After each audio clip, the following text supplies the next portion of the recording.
we'll begin with our first segment that will set the tone for our day-long summit. We call this segment Restart, Rebound.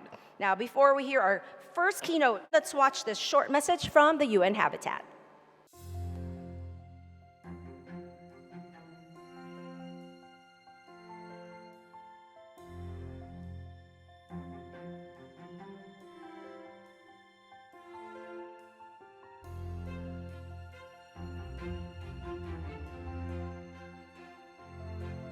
The city we need. 现在开始， My city is healthy. I can cycle and eat healthy. We have good healthcare, even for grandpa. 在这个城市，我们需要 Maintenant. 我不害怕在夜晚的街道上行走，在大众运输上也感到安全。 The city we need. Сейчас. We will reach net zero emissions soon. We recycle and support biodiversity. We live differently. Город, который нужен нам. Ahora, Женщины имеют равные возможности. Права существуют для всех. la ciudad que necesitamos. Maintenant. Me gusta mi trabajo. Hemos creado nuevas profesiones para nuevos sectores. Todo el mundo debería beneficiarse. La ville qu'il nous faut. حالياً. J'aime ma ville. Elle est très belle. Nous célébrons plein de cultures ensemble. Participo en el diseño de mi zona. Mi comunidad tiene voz y voto en el presupuesto local cada año. My mayor says that we are resilient because we are getting ready to face multiple crises. المدينة المطلوبة. 现在开始， البعض ليس عنده سكن ليعيش فيه آمناً. نحن نغير هذا. Tous les jours, nous apprenons et innovons pour améliorer notre ville. Et vous, dans votre ville?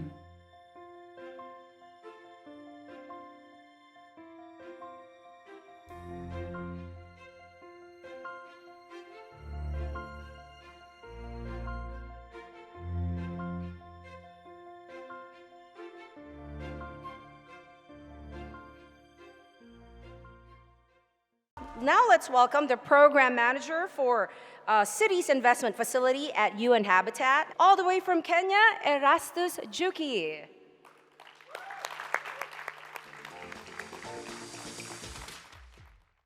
Ladies and gentlemen, thank you for having me here. So I'm going to take a different approach from the serious faces that you have just seen on the screen, on the video. I'm going to introduce to you something very different that the United Nations has come up with in the last 3 or so years, okay? It's a cities investment facility, okay? So, first, let's think, what is the United Nations Human Settlements Program? I was talking to a colleague here from Malaysia, Ashwin, I think. He mentioned to me that he does standards, he does sustainable buildings in Malaysia. And the very, bold, sustainable faces that you saw in the recording here, serious about this thing, would translate into something that you see there that we now have in our mantra in UN Habitat. We think about sustainability. We partner. We share. But there's a question mark about doing. Because United Nations has a lot of conferences, publications, and a lot of written policies, guidelines, standards. But do we walk our talk? So the vision that we had from the executive director who joined UN Habitat 3 years ago, Dato Sri Maimuna Mohammed Sharif, from a city in Malaysia called Penang was a very bold and, I would say, daring innovation to have the UN walk to be on its rails. So the UN Habitat program now acts after creating policies and guidelines from its beautiful mandate, which is to make cities livable and to change and transform lives of people in cities and in communities. The Cities Investment Facility is an initiative that comes from a clear need for projects that are lying in cities, in those local governments, in those piles in the offices that are never implemented because they do not have financing. So our thinking is, how do we work with business and how do we put private sector partners ahead and shoulder to shoulder with the policymakers, so that whatever we think in the staff rooms and in the boardrooms of the public sector is come to life through collaboration with these private sector entities. How do we unlock private sector capital to benefit the lives of citizens? That is the clear motto and the clear push in the facility.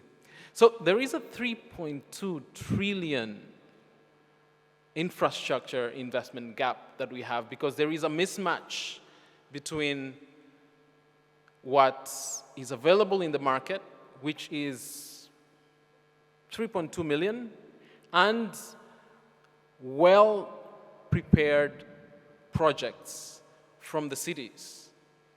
They do not have capacity to develop these projects to be investment ready, to be ready for private sector to come in to invest in them. And we have seen the trends since 2010. And this is data that is proven, that the Asian contingent, the Asian continent has had an increase of 7 times from 2010 in private sector investment infrastructure capital.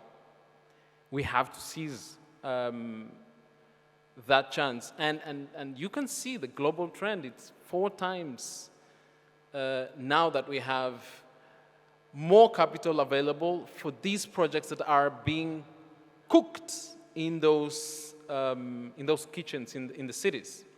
So how does the Cities Investment Facility take these projects and pass them over to the investors? Okay, part of you are construction investors, part of you are constructing these roads, bridges, affordable housing units.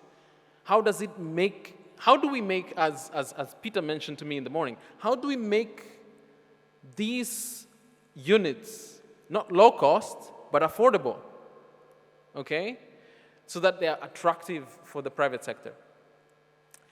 We change, first of all, our whole paradigm of thinking. The UN can no longer wait for the world to change by asking and begging for grants. We have to move from the mindset of dependency and thinking about getting grant funding to make transformative, sustainable, scalable change. If we really want scale, private sector has to be involved. And they have to be not only a partner, but they have to be a lead thinking element in the work of the United Nations. And I'll show you how we do that. We have what you see there, a network of private sector entities that run this facility. And we invite you to look through this. Right at the end, you'll see on how you can be part of it. We start with the investment portal, which is our website, citiesinvestmentfacility.org. It is a portal that matches investors and cities. The projects that come from the cities are available for display for investors to look at. Look at the profiles. But before they get there, they would be prepared by what the second segment we call the Cities Investment Advisory Platform. Okay? So we prepare these projects by infusing to them two key ingredients. One is the SDG assessment work that infuses to them sustainability elements that ensures that while we are producing, or while we are putting together a project, for instance, for spatial planning, urban space project, a park, for instance, we also have the community around it in mind, using the SDG indicators that we already have, and which is our expertise at UN Habitat. And then we also think of creating a business model to ensure that that linear park will have funding and it will generate revenue so that it does not need grant funding 10 years after it is been established. Okay? And then we have the third segment, which is the investment vehicles, which take these prepared projects to financiers.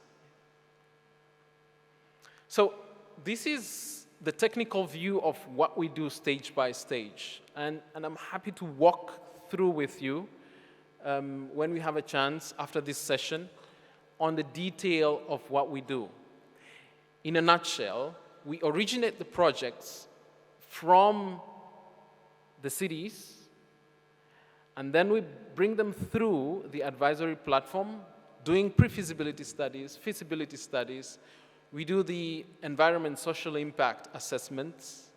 We infuse the ESGs. I know ESG champions are here. And finally, we take them to investors knowing that we have worked with an investor right from the originating stage, and the investors will come in gladly to take those projects because they know that there is a return on those investments, okay? And this is basically how it looks like now on the sense of how we fund the whole process. So we have the feasibility funding support, which is a feasibility fund where we have, instead of grant funds, we have seed funds from entities such as philanthropies, development banks, and so on. And these entities come in with funds to help the facility start, because we started in 2020. So this seed funding propels the initial work that will survive in the long run and will thrive and survive in the long run through a revolving fund. The projects that we are taking right now are different, and I'll show you some examples in a while. But the idea is that they have to have two key elements. They have to be attractive for the values approach that we use in the United Nations, and they have to be attractive for the private sector. Okay? So they have to have a ticket size that is attractive enough to make a return on those investments. And these are the projects that we have. So we have the distribution globally, of course, mainly in low income and middle income, and a little emerging markets as well. Yeah? Because our development and our mandates is beyond only the developing nations. We serve the 193 member states. And that's why you see Africa, Latin America, Western and Central Asia, Asia and the Pacific, all involved in this initiative. I'm going to give you just a brief flavor of the projects that we have. One of the projects that we have, very, a very promising project that we have right now in India, okay? 20 million ticket size, affordable housing, being developed by our implementing partner, Real Limited, which is based in the UK. The other one is Ormoc City Urban Waterscape project. Okay, you can see here now that we have had now climate resilience infused with it, and we have infrastructure and community development in it. Okay, this is in the Philippines, and the other one that we have is a smart city or a smart integrated mobility management system in Malaysia. So all these projects are initiated from the government, but private sector sometimes comes to us and tells us we have government support and we'd like to pitch in a project for your facility, and we welcome them, because the most important thing that we want from this project is impact. Changing the lives of people by unlocking private sector capital that would otherwise not be available for the public. So I will end there, but as I end there, I will share my contacts. You have my contacts on the screen there, and I'm happy to distribute this to Alan and the team here to be able to share with colleagues in this room.